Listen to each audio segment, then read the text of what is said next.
Número de brasileiros tentando entrar ilegalmente nos Estados Unidos pela fronteira do México reduziu pela metade em 2022. Estados Unidos registram terremotos de 3,8 graus de magnitude nesta manhã, horas depois do poderoso abalo sísmico que atingiu a Turquia e a Síria. Deputado de New York, filho de brasileiros, Jorge Santos, se envolve em mais um escândalo. Agora ele é acusado de assédio sexual de ex-funcionário.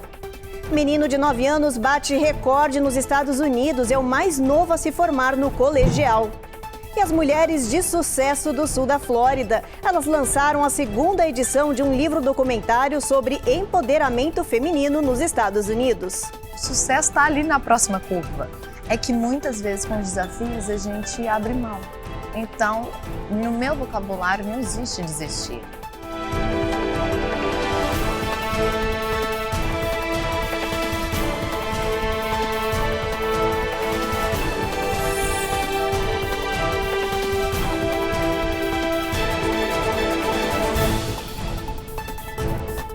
Olá, boa noite. A gente abre esta edição falando do número de brasileiros apreendidos na fronteira sul, que reduziu drasticamente em 2022. Os dados são do Departamento de Alfândega e Proteção de Fronteiras dos Estados Unidos. De janeiro a dezembro do ano passado, mais de 3 milhões de imigrantes de diferentes nacionalidades foram detidos na fronteira sul, um número recorde. Mas desse total de apreensões, uma parcela pequena foi de brasileiros. A polícia americana informou que o número de imigrantes vindos do Brasil e tentando entrar ilegalmente no território americano pelo México reduziu pela metade. Em 2021, foram presos 80 mil brasileiros. No ano passado, 37 mil. Especialistas acreditam que essa queda se deva à volta à normalidade do fluxo imigratório. Em 2021, foi registrado um boom de imigrantes devido à abertura das fronteiras que estavam totalmente fechadas no ano anterior por causa da pandemia de Covid-19. São pessoas de classe mais baixa, que estão buscando oportunidades de emprego, oportunidades de trabalho. Então, uma deterioração ali da economia, uma imprevisibilidade econômica, uma dificuldade financeira, leva a esses altos números de pessoas aí migrando à fronteira. Então, a gente está vendo o quê? Um cenário agora pós-pandemia, um retorno regular ali das atividades econômicas e, como consequência, essa queda aí do número de imigrantes cruzando a fronteira. Lembrando que isso aí é a regra geral, a gente tem também as pessoas ali que estão buscando asilo, tem outras motivações, mas via de regra, a nossa percepção é que tem sido aí um retorno à normalidade daquilo que era antes da pandemia. No sul da Flórida, um brasileiro de 26 anos morreu em um acidente de trânsito no condado de Broward. Eduardo Magalhães estava numa moto quando fez uma curva e bateu num carro de outro brasileiro. A polícia investiga como foi esse acidente, mas testemunhas dizem que esse brasileiro estava pilotando a moto em alta velocidade. Olha, a Flórida tem a quarta maior taxa de mortalidade causada por acidentes com motos em todo o território americano. Uma tragédia, né? E olha, o deputado federal brasileiro Reginaldo Lopes protocolou um ofício nos Estados Unidos e no Brasil para que o ex-presidente Jair Bolsonaro seja investigado por violação de status e fraude também. O político alega que Bolsonaro estaria participando de palestras remuneradas aqui no território americano sem autorização da imigração. No início do mês, o ex-presidente pediu a mudança de status para permanecer aqui nos Estados Unidos como turista. Esse visto não permite que ele participe de atividades remuneradas no território americano. As autoridades não se manifestaram ainda sobre esse caso. Bom, agora a gente muda de assunto para falar do sucesso brasileiro. Olha, um grupo de mulheres lançou a segunda edição de um livro documentário sobre empoderamento feminino aqui nos Estados Unidos. A Coni Rocha foi até lá acompanhar de perto esse lançamento. Olha só.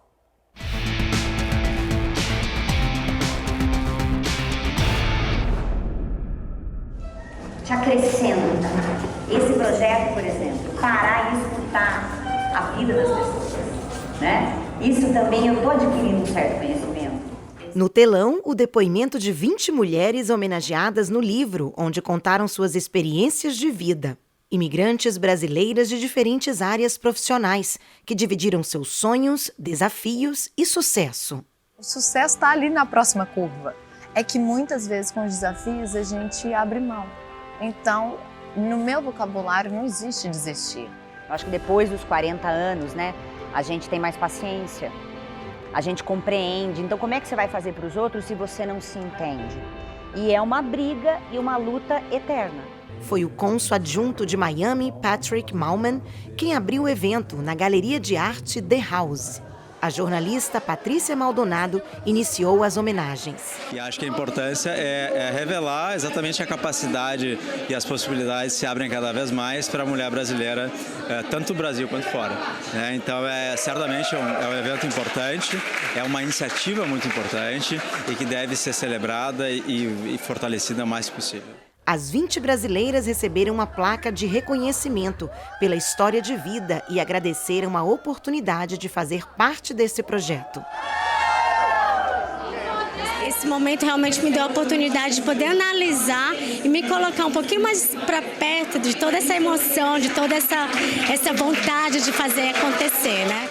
O livro faz parte do movimento Empodera, criado por Verusca Miranda, que tem a missão de realizar e apoiar ações que visam o empoderamento da mulher no seu desenvolvimento pessoal, conhecimento e aptidão profissional. O projeto ele tem uma grande importância dentro da nossa comunidade feminina, dentro da nossa comunidade brasileira e dentro da nossa comunidade de mulheres, né? E esse trabalho ele é importante, como eu disse lá no palco, ele tem início, ele tem meio, mas ele não tem fim. A gente documenta histórias de mulheres, jornadas que podem inspirar outras pessoas, não só mulheres, né? Outros homens, pessoas que queiram ter inspiração vindas de pessoas que alcançaram o sucesso em suas jornadas. E foi pensando nisso que essas mulheres se reuniram aqui hoje, para trocar experiências e inspirar outras mulheres a terem coragem e lutar pelo futuro.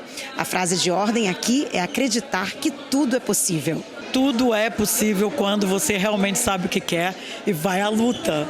Eu acho que é isso que as mulheres conseguem fazer, ter essa força, né, interna, né, de fazer tudo, um milagre de conseguir tudo que quer. Não desistam, o começo é sempre difícil, você está num país diferente, uma língua diferente e você é mulher, então, e você é latina, então, check. É só uma questão de não desistir, perseverar e dar certo. Enquanto aproveitavam a festa, os convidados também puderam participar de um leilão do quadro da artista plástica Sadana Brussó, que pintou a obra durante o evento. O The House é uma galeria brasileira que promove a arte e cultura internacional no coração de Miami. Para a gente é um prazer enorme, porque a gente sabe exatamente o quanto é importante se colocar no mercado de trabalho e juntar a arte, junto a todas essas histórias incríveis e maravilhosas. Para a gente é um prazer, né? Depois do intervalo, a gente te mostra que os Estados Unidos registraram um terremoto de 3,8 graus de magnitude hoje de manhã no subúrbio de New York. Isso foi horas depois do tremor que atingiu a Turquia e a Síria. E a gente te mostra também como foi a noite do prefeito de New York, o Eric Adams, que dormiu junto com imigrantes e moradores em situação de rua em um abrigo municipal. Ele passou a noite mais fria do ano ao lado dos imigrantes.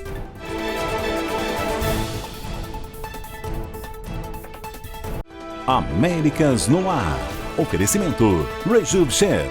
Melhore agora sua qualidade de vida. Perm Shield. Precisando construir ou reformar seu ambiente? Temos o piso ideal para você. Acesse permshield.com.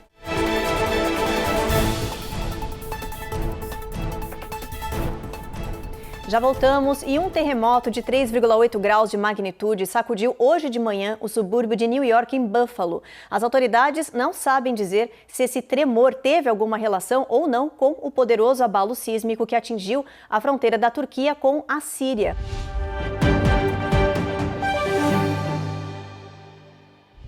O abalo em New York foi por volta das 6h15 da manhã na região de West Seneca. O terremoto foi de 3,8 graus de magnitude e não houve relatos de danos ou feridos. Esse tremor nos Estados Unidos foi horas depois do poderoso abalo mortal que atingiu o sudeste da Turquia e o norte da Síria, devastando cidades inteiras.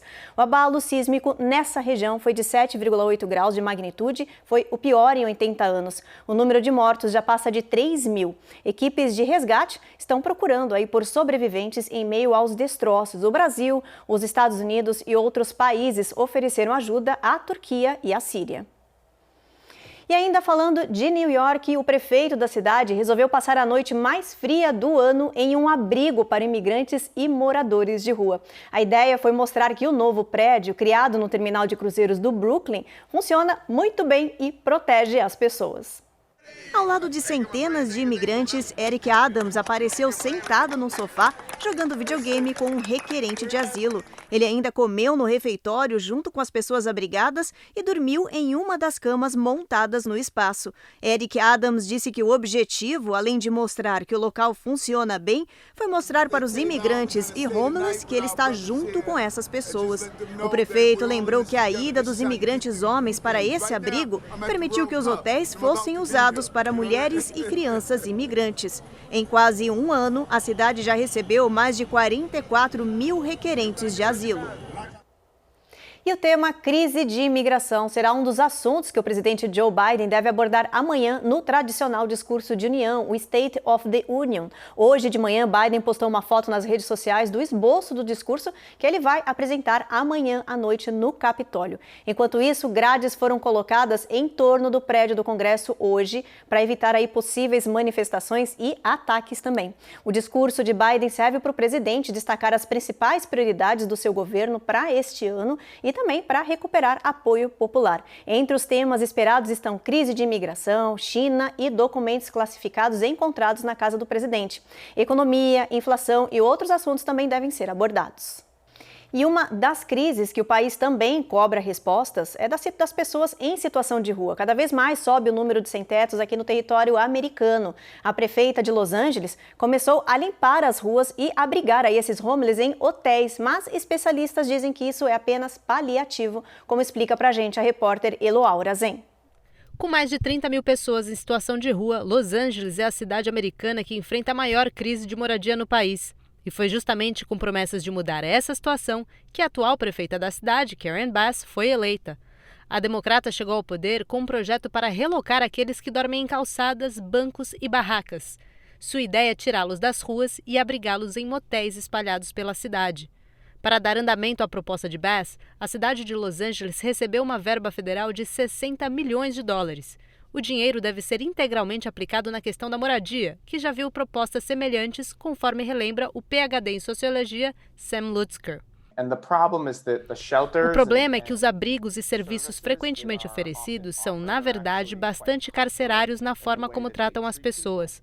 O projeto Room Key, por exemplo, que é o programa do hotel, tem um toque de recolher às 7 da noite, que se você perder, é expulso durante a noite. Então é uma experiência traumatizante também. Acho que uma mão mais gentil por parte da cidade é muito necessária aqui. Alocar pessoas em situação de rua em motéis, hotéis ou moradias temporárias não é, de acordo com os especialistas, a solução para o problema. Todas essas manobras são apenas cuidados paliativos para um dilema que custa caro à sociedade em geral. A única maneira de virar o jogo da crise habitacional é encontrar uma forma de entregar moradias definitivas a quem precisa. O professor de Direito da UCLA, Gary Blasi, dedicou a carreira a entender judicialmente todas as questões que envolvem este assunto. Segundo ele, The only way to address homelessness is to offer people a única maneira de lidar com a falta de moradia é oferecer às pessoas um lugar dentro de casa que seja melhor do que o que elas têm ao ar livre. E isso só pode ser alcançado oferecendo às pessoas moradia gratuita ou, com sorte, ajudando as pessoas a aumentar sua renda para que possam pagar aluguel e aumentando a oferta de moradia para que o preço caia. Há esforços em ambas as direções, mas eles são notavelmente inadequados até agora. Depois do intervalo, a gente te mostra que o deputado de New York, filho de imigrantes, o Jorge Santos, está envolvido em outro escândalo, desta vez de assédio sexual. E tem também o alto valor que a polícia de New York já pagou em acordos por abuso policial só no ano passado. A quantia passa de 120 milhões de dólares.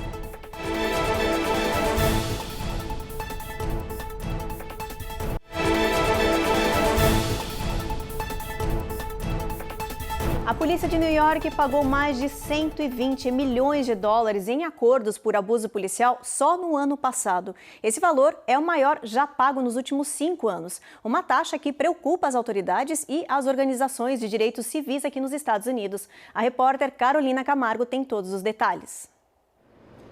Só no ano passado, os acordos financeiros por má conduta policial em New York passaram de 120 milhões de dólares. A organização sem fins lucrativos Legal Aid Society apontou que apenas 6 ações sozinhas passaram de 10 milhões de dólares cada uma. Foi o caso de Mohamed Abdulaziz, que passou 20 anos na prisão por ter sido erroneamente acusado pela morte de Malcolm X, ativista dos direitos humanos. Segundo a ONG, 2 motivos explicam o aumento do valor das indenizações e dos acordos junto à polícia de New York. O primeiro seria a criação de uma força-tarefa extra de promotores para tentar agilizar os processos que estavam parados há meses ou há anos. O segundo seria o número de ações contra a polícia que aumentaram desde a morte de George Floyd em maio de 2020 por violência policial em Minneapolis. O Departamento de Polícia de New York informou que procura aprender ativamente com cada um desses processos a como melhorar o desempenho dos oficiais, melhorar os treinamentos e sua política. O aumento dos valores pagos a título de indenização pela Polícia de Nova York traduz, na verdade, um despreparo dos seus agentes. Esses valores exorbitantes causam enorme prejuízo aos cofres públicos da cidade. Esses valores poderiam estar sendo pagos a título de investimento em saúde pública, reforma educacional, reforma habitacional, outras pastas que poderiam trazer maiores qualidade de vida à sua sociedade, mas estão sendo pagos a título de indenizações. Indenizações essas justas, porque essas violações são graves violações aos direitos humanos. Por isso esses valores são tão exorbitantes. Também tem um caráter pedagógico aos agentes. Esses valores elevados têm como função coibir novas condutas de abuso de autoridade dos agentes públicos da Polícia de Nova York. E apareceu mais uma denúncia contra o deputado de New York, o filho de imigrantes brasileiro. Olha, dessa vez, Jorge Santos é acusado de assédio sexual e violação de ética. Um ex-funcionário do gabinete dele acusa Santos de se insinuar, de convidá-lo para sair e tocá-lo durante o trabalho. O assédio teria acontecido em janeiro deste ano. O republicano nega todas as acusações e diz que são mentiras. Essas denúncias podem configurar violação de ética da Câmara. Jorge Santos já está sendo investigado por promotores, pelo FBI, por políticos também, por finanças pessoais, gastos em campanhas e mentiras envolvendo aí seu currículo profissional e também o currículo pessoal. Bom, agora a gente muda de assunto para falar de crianças. A pressão social, a ansiedade e realidade fora da escola podem aí tornar os centros estudantis um lugar difícil e estressante para os jovens. A solução encontrada por um colégio de Minnesota para combater esses problemas mentais foi um cachorro terapeuta. Dá só uma olhada. Uma vez por semana, as crianças e adolescentes da Monticello Middle School ficam ansiosos. É o dia de receber a visita da amiga peluda Willow Grace. And yep, you're right at kissing level. Desde 2021, essa Golden Retriever é mascote dos alunos. Ela visita as classes e anima as crianças por pelo menos 2 horas. A dona da cadela explica que Willow distribui amor e carinho aos pequenos e afirma: ela às vezes volta para um aluno que talvez só precise de um pouco mais de atenção. Ela pode sentir isso. Os próprios alunos reconhecem o benefício. Quando eu venho aqui, sinto que ela tira todo o meu estresse e isso me ajuda. Isso me anima muito quando estou para baixo. Eu estava passando por um momento muito ruim na minha vida porque me separei de um membro da família e vi Willow um dia e isso mudou minha vida. Willow já virou funcionária fixa da escola, tem crachá e até quadro de melhor funcionária. As escolas vizinhas estão estudando adotar o Dog Terapia para ajudar os alunos. Ano passado, um estudo concluiu que as sessões 2 vezes por semana com um cão terapeuta treinado reduz significativamente os níveis de cortisol das crianças, que é o hormônio de estresse do corpo. Depois do intervalo, você vai ver que o inverno ainda não acabou, mas as taxas de internações de gripe, Covid-19 e RSV caíram para o nível mais baixo em 2 meses e meio. E você vai conhecer o americano de 9 anos de idade que vem surpreendendo amigos, pais e professores. Com menos de uma década de vida, ele já se formou no colegial e agora busca uma universidade.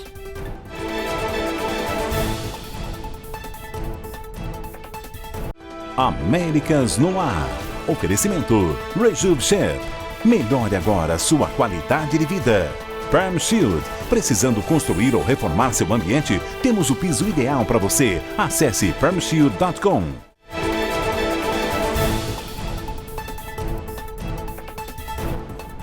O final de semana no Nordeste dos Estados Unidos foi de frio intenso e mortal. Olha, teve região que os termômetros chegaram a menos de 100 graus negativos. Já pensou, gente? Olha, apesar das baixas temperaturas, muita gente teve que trabalhar nessas condições recordes. A Giovanna Locatelli conta toda essa história pra gente. Foi tanto frio e tanta neve que teve casa que ficou praticamente soterrada no final de semana. No topo do Monte Washington, estado americano de New Hampshire, a sensação térmica era de congelamento. Os termômetros registraram 106 graus negativos. Em Massachusetts, o frio foi de menos 24, com sensação térmica de menos 33 Fahrenheit. Na Nova Inglaterra, mais de 15 milhões de pessoas receberam avisos de alerta de frio extremo e mortal, com capacidade de congelar em apenas 10 minutos. Sair de casa só com muita roupa e em caso de necessidade. Rodovias congeladas e muita neve marcaram o final de semana. O frio desafiou também os trabalhadores. Enquanto a maioria das pessoas ficavam em casa abrigadas, alguns profissionais precisaram ir para as ruas. Foi o caso dos bombeiros, que trabalharam para apagar incêndios, lutando para que a água não congelasse. Entregadores e motoristas de aplicativo também aproveitaram a oportunidade para faturar um pouco mais. Funcionários dos Correios também não pararam. A governadora de Massachusetts, Maura Healey, disponibilizou abrigos estaduais para quem precisasse. Atrasos e cancelamentos de voos também causaram transtorno aos passageiros de aeroportos em diversas cidades, principalmente nos aeroportos Logan e o regional de Worcester. Em Boston, o sistema de metrô sofreu atrasos e cancelamentos de linhas por causa do frio. O inverno ainda não acabou aqui no país, gente, mas olha, a temporada de gripe, Covid-19 do vírus RSV parece dar uma trégua aí pela primeira vez em meses. As taxas de contaminações e internações dessas infecções respiratórias baixaram aí para o mesmo nível do início de outubro. Os dados do CDC, Centro de Controle e Prevenção de Doenças, mostram que o número de visitas às emergências hospitalares atingiu o menor nível em 3 meses. Na semana passada, foram 6.000 internações por Covid-19, RSV e influenza. Esse índice é apenas 1/4 do que era no pico das infecções respiratórias há 2 meses e meio. Somente 4 estados, junto com a cidade de New York e Washington, D.C., continuam com taxas altas de hospitalizações. O restante do país reduziu drasticamente as infecções por esses 3 vírus respiratórios. Apesar dos dados animadores de que o pior já passou, os médicos alertam que ainda é cedo para comemorar, já que esses vírus são imprevisíveis. Eles pediram para as pessoas continuarem usando máscaras e outras medidas de prevenção. Bom, hora da nossa meteorologia. Vamos ver como é que vai estar o clima amanhã em todo o país? Vamos dar só uma olhadinha. Olha, Boston, tempo encoberto, aí sol entre nuvens, mínima de 32. Nova York e Washington também tempo encoberto, mínima de 42 em Washington. Na Flórida, Orlando, sol, Miami, tempo encoberto, máxima de 78, mínima de 68 em Miami. Dallas e Houston, no Texas, chuva, mínima de 45, máxima de 61 em Dallas. Vamos dar uma olhada agora em Washington, em Seattle, chuva também, mínima de 38 graus, aí, máxima de 50.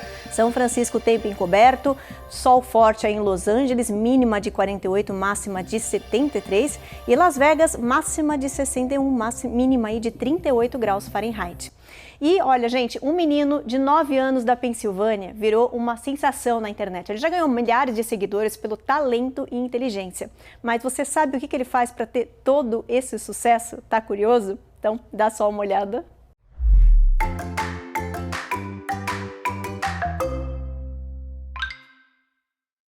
David Balogun se formou no ensino médio com apenas 9 anos de idade. Vocês ouviram certo, um menino com menos de uma década de vida que já ganhou o diploma e agora vai para a faculdade. I've never seen a 9-year-old graduate. Nunca vi uma criança de 9 anos se formar. Essa é a reação de todas as pessoas ao saberem da notícia. David se formou na Reed Cyber Charter School em Harrisburg. A escola sempre me incentivou, dizendo, ele pode fazer isso, ele pode fazer aquilo, conta David. O menino é determinado e sabe o que quer do futuro. Eu quero ser astrofísico e quero estudar buracos negros e supernovas. A mãe conta que lidar com os dons intelectuais do filho, muito à frente da sua geração, foram desafiadores. Eu precisei sair da caixinha e aprender a jogar duro com ele para impor limites e acompanhar sua mente, desabafa a mãe, Ronia Balogun.